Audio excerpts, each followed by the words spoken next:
Reese Witherspoon, an acclaimed actress, producer, and entrepreneur, has etched her name in the annals of Hollywood as a versatile performer and a powerful force behind the camera. Her life story is one of talent, tenacity, and triumph, demonstrating that with determination and skill, one can ascend to the zenith of the entertainment industry. Actress Reese Witherspoon has officially divorced Jim Toth. The couple announced their separation after 12 years of marriage. According to court documents, Witherspoon cited irreconcilable differences as the reason the estranged couple divorced. She filed charges on April 1, 2023. The former couple settled their divorce 4 months after Witherspoon first filed. They reportedly signed a dissolution agreement and signed a parenting plan for their 10-year-old son. Witherspoon, who called Toth a wonderful husband in a post celebrating his birthday in July 2020, listed the filing date as the date of their separation and revealed that they have a prepayment agreement marriage. The loving mother asked the court to grant joint custody of their 10-year-old son, Tennessee James. The two officially announced their separation in an Instagram post on March 24, 2023, which read, "It is through careful care and consideration that we have made the difficult decision to divorce." Witherspoon and her talent agent, whom she once said she is lucky to have in her life, further announced that they will focus on co-parenting their sons, including her 2 children from the previous marriage. An insider revealed this was a mutual decision. They remain best friends despite the circumstances and aim to make the process less painful for their loved ones. Another source revealed that the mother of 3 is strong-willed and thoughtful, while Toth is more comfortable in their relationship. They don't spend much time together because she is busy with work. The divorce news came just before their 12th wedding anniversary. Toth and Witherspoon married in March 2011 at her ranch in Ojai, California. They were first rumored to be dating in February 2010 after being spotted having dinner together in Santa Monica and got engaged that December. Following their wedding, the two welcomed their only child Tennessee a year later, in September 2012. In addition to Tennessee, Witherspoon is also mother to daughter Ava and son Deacon, whom she welcomed with her ex-husband, actor Ryan Philippe. Witherspoon and the father of 2 married in June 1999 in South Carolina, less than a year after he proposed. They had their oldest child, Ava, in September 1999, 3 months after getting married. Their son Deacon followed 4 years later in October 2003. Philippe and Witherspoon were once Hollywood's most beloved couple until they broke up in 2006 after 7 years of marriage. But they raised their children together for many years and remained friends. There were rumors they broke up because of infidelity on his part, that was never confirmed. Furthermore, 4 years earlier there seemed to be trouble when they announced the nominations for Best Makeup at the 2002 Academy Awards. The Big Little Lies star happily asked her then-husband if she could open the envelope to announce the winner, and he suggested she do the honorable thing since she makes more money than him. The BAFTA winner later expressed that she was confused by his unscripted comment. Even though Philippe was also famous during that time, the producer was also more famous, but he said he was okay with that. The Crash star said others tried to constantly pit them against each other and that whenever he and Witherspoon were going through some rough times, they would paint him as the bad guy, saying it was because he was jealous of her. The Delaware native says there is no such thing because he supports women. He has older sisters and was raised by the women in his family, so he never felt jealous of Witherspoon's success, even though others tried to make it seem like it. So, besides speculation regarding the breakup of her first marriage, insiders have shared possible reasons why Witherspoon's second marriage also failed. Shortly after announcing her and Toth's split, a source revealed that nothing scandalous or dramatic happened behind closed doors that led to the couple's split. The insider explains Toth and the morning show star fell out of love and became co-parents in their marriage when it fell apart. Meanwhile, another source said the breakup had been predicted for a long time. However, many insiders have given multiple reasons why the Oscar winner and the Pennsylvania native ended up divorcing. They allege the duo's relationship is in trouble after Toth left his position at sports and talent agency CAA to join Quibi. The mobile streaming service was short-lived 6 months after going live in 2020. A source confirmed Toth's decision to quit his job to join the tech company was a huge risk, and Witherspoon asked him if he was sure about his choice and he expressed confidence. "I thought I would make more money." This shows that things have gone downhill between the two since that time. Another insider, who claimed to be a friend of the couple's family, alleged Toth's decision to leave his old job was the result of a midlife crisis that led to the marriage falling apart. Jim is someone who has changed massively in just the past few years. The source also mentioned the sale of Witherspoon's Hello Sunshine production company and claimed it made the situation even more unfavorable. The Just Like Heaven star became the richest woman in entertainment after selling it for a whopping $900 million in 2021. Toth, a founding board member of the aforementioned company, showed his wife's great support throughout the deal. However, the money earned from the sale eventually drove them apart. Insiders claim that the millions of dollars earned has given the divorced duo a reality check, as they now have more money in the bank and no idea what to do with it. Additionally, Witherspoon and Toth are said to have long wanted to live separate lives. But even so, it is said that she was very sad about the breakup because she never thought she would get divorced again. It's already been established how Witherspoon and Toth will move forward as co-parents, with their children as their main priority. An insider once revealed that they are both dedicated to making sure that co-parenting works for them. Besides her illustrious acting career and lucrative business deals, motherhood is the most important thing to Witherspoon. Although balancing everything was difficult, she said her sacrifices were worth it. Although she and Toth will now focus on co-parenting, it appears they have their assets sorted out. It turned out that the two had been quietly dividing their assets for many years before announcing their separation. According to an insider, Witherspoon has been financially stable since late 2020, and she and Toth have been liquidating their joint assets and companies for more than 2 years. Previously, Witherspoon owned 3 properties, a mansion in Pacific Palisades, a country estate in Ohio and a country farm in the foothills of Malibu, but she has since sold them all. In 2022, the award-winning star moved out of his sprawling Brentwood home and sold it for $21.5 million after buying it for $16 million 2 years earlier. The house is 10,343 square feet, and based on before and after photos, she remodeled it. Witherspoon repainted it with brighter trim both inside and out. The home now has marble floors in the entryway, a new white oak staircase and a living room with new wrought iron railings. The library was painted blue and the chef's kitchen was redone. The estate sits on over 3 acres of land in the Mandeville Gorge area and is hidden behind large, secure gates. The English-style residence has a circular motor court to the front. It also has a separate service entrance and driveway, which is also gated. The mansion has 7 bedrooms and 9 bathrooms. According to the listing, all bedrooms have private bathrooms, including 2 guest quarters on the main floor. The bedrooms are upstairs and the master bedroom is in the master's wing. It has high vaulted ceilings and a spacious seating area. The space has wooden and white painted floors and matching furniture. It also has a double bathroom, white with marble on the walls and countertops. The mansion was built in 1993 and features a double-height open entrance hall with checkerboard marble floors and an elegant staircase leading to a spacious landing. The living room includes a fireplace, a wood-paneled library, and a formal dining room with a large wooden table and matching carpeted beige chairs. There is a breakfast room off the kitchen with beamed ceilings. The kitchen has stone counters, white cabinets, an island and designer appliances, including a silver 2-door refrigerator. Outside there are rolling lawns, mature trees, gardens and a limestone bar area. There's also a saltwater pool, spa, outdoor kitchen and large outdoor fireplace.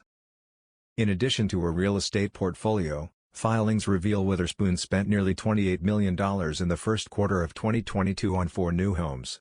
However, these deals have been sealed off the market, meaning photos of them are almost non-existent. She bought a modest ranch house for $5 million in Los Angeles, also in the Brentwood area and near the Mandeville Canyon home she previously sold.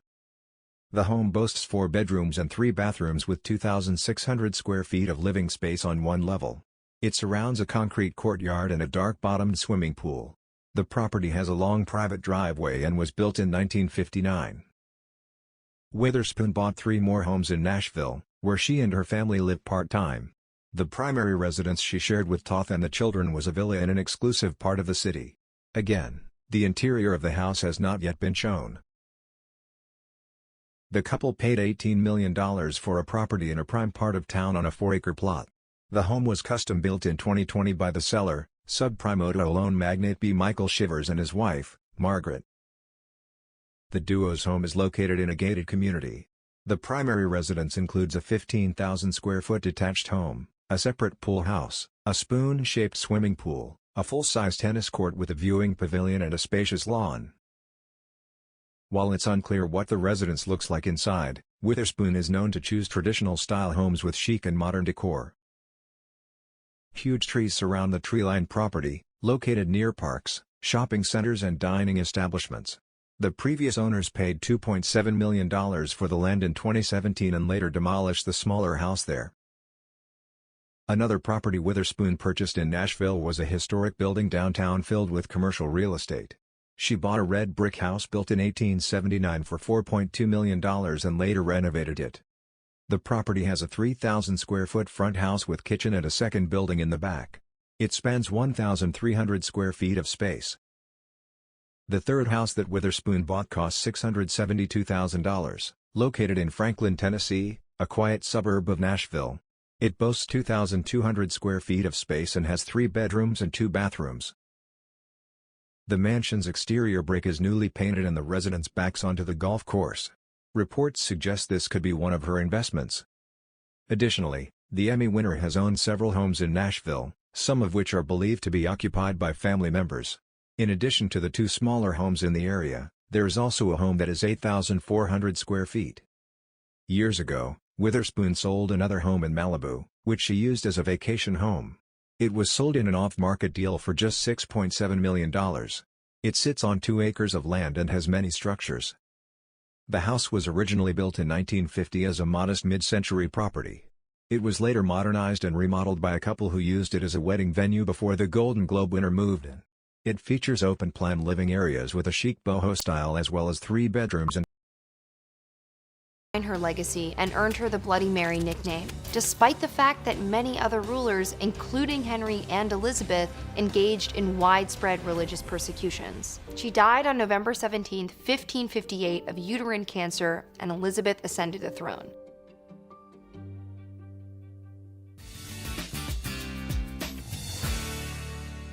Mary, Queen of Scots, descendant of Mary Tudor and cousin to Elizabeth I, became queen just 6 days after she was born, when her father, King James V of Scotland, died in 1542. Queen Baby Mary was too young to rule, so her family shipped her off to France to grow up and be educated in the luxurious French courts while regents ruled in Scotland on her behalf. But from an early age, Mary's marital prospects were on everyone's mind. First, Mary married Francis, the son of King Henry II, in 1558. He ascended the throne 1 year later and died 1 year after that, leaving Mary widowed at just 18. This was a huge bummer. Mary loved France, but it was decided that it would be best for her to return to Scotland, which she did in 1561. Mary needed to remarry, which shouldn't have been that hard. She was known across Europe for her unparalleled beauty and physical stature, standing 5 feet 11 inches tall. But Mary married her cousin Henry Stuart, who was, as Mary put it, the best proportioned long man she'd ever seen. Then she found out this man that she had married for his good looks turned out to be vain, arrogant, and a very angry drunk. When she became pregnant, he accused her of having an affair with her secretary David Rizzio, and in 1566, along with a group of Protestant nobles, Stuart murdered him, stabbing him 56 times in front of Mary, who was 6 months pregnant. But less than a year later, Stuart turned up dead, blown up in a mysterious explosion. Naturally, suspicion was cast upon Mary and also on her close ally James Hepburn of Bothwell. He was tried for Stuart's murder and acquitted. Then the rumors started to fly that he would marry the queen. And how did he get the queen's hand in marriage? He kidnapped her. Supposedly, she was en route to Edinburgh when Bothwell showed up with 800 of his closest soldiers and was like, "Hey, why don't you come back to my castle in Dunbar?" And she's like, "Well, doesn't look like I have a choice, does it?" Back then, a common way to ensure a woman would marry you was to rape her and then be like, "Well, now you're dishonored, so you kind of have to marry me to preserve your dignity." We're not sure if this is the case with Mary, but it is one of the theories behind why they got married on May 15th, 1567. Of course, their marriage was controversial for a number of reasons, political included, and Scotland became divided. Scottish nobles rose up against her in Bothwell and imprisoned her in Lochleven Castle. she was forced to abdicate her throne to her infant son. She escaped the castle in 1568, attempted an uprising, failed, fled to England, and sought help from her cousin Elizabeth I.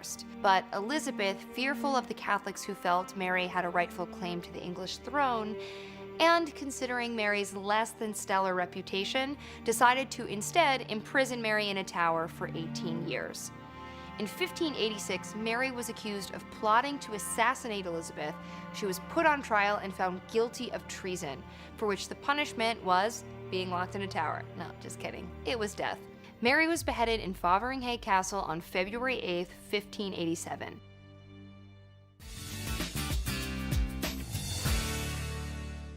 Elizabeth I was a rainbow of characteristics. She was cunning, she was vain, she was kind, she was very smart, and she was very manipulative.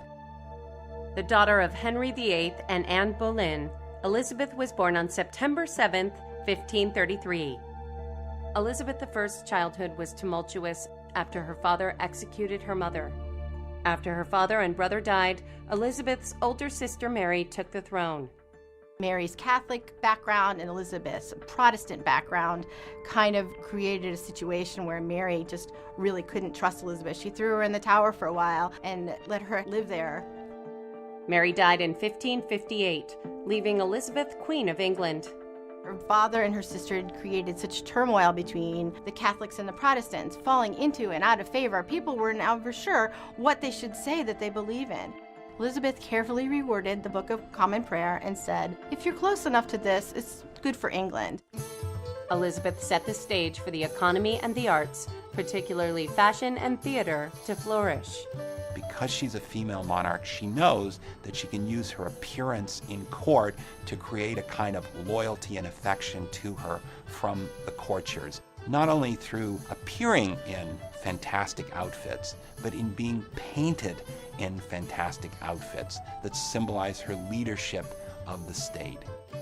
In 1567, Elizabeth arrested her cousin, Mary, Queen of Scots, for her alleged involvement in several assassination attempts, and had her executed in 1587. Though Elizabeth's reign was solidified, at 34 years old she had yet to marry and produce an heir. It's very clear that she didn't want to do what her sister had done, which was to marry a powerful European monarch who would regard himself as a co-ruler. It's also likely that she didn't want one of her own subjects to become her husband, which would give him a kind of power and authority over her. In 1588,